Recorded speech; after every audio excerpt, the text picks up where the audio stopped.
यानंतर सन्मान आपण अशा व्यक्तिमत्वाचा करणार आहोत जे व्यक्तिमत्व महाराष्ट्र राज्याचे आणि आपल्या सगळ्यांचा अतिशय आदरणीय असणारे माजी कृषी मंत्री आणि क्रीडा मंत्री आहेत.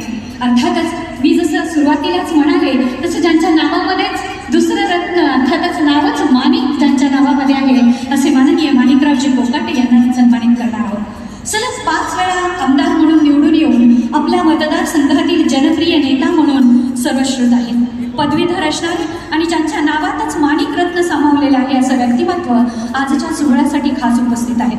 खरं तर त्यांच्याविषयी सांगताना विशेष अभिमान वाटतो, कारण शेतामध्ये माझी खोपं तिला बोराटीची झापं, तिथं राहो तो कष्ट तो माझा शेतकरी बाप, लेतो अंगावर चिंध्या खातो मिरची भाकर, काळी ऊसाची पाचट जगा मिळाया साखर, काळी ऊसाची पाचट जगा मिळाया साखर असं शेतकरी पिंड असणारे आणि शेतकरी पिंड म्हणून फक्त जन्माला न येता त्याच क्षेत्रामध्ये पदवीधर म्हणून ॲग्रिकल्चरमध्ये पदवी घेत कृषी क्षेत्राचा बहुमान वाढवत कृषी खात्याचे मंत्री म्हणून पद भूषवणारे आपल्या सगळ्यांचे लाडके माननीय माणिकरावजी कोकाटे यांना सन्मानित करण्याची विनंती मी महाराष्ट्र राज्य द्राक्ष बागायतदार संघाचे उपाध्यक्ष माननीय श्री मारुती चव्हाण यांना विनंती करेन. कृपया त्यांना सन्मानित करावं.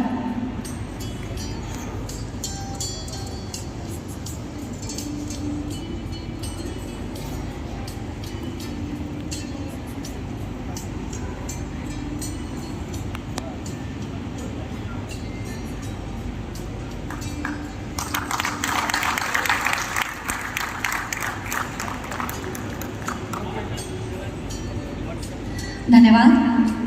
मान्यवरांना विनंती कृपया स्थानापन्न व्हायचं. यानंतर आपण पुढचा सन्मान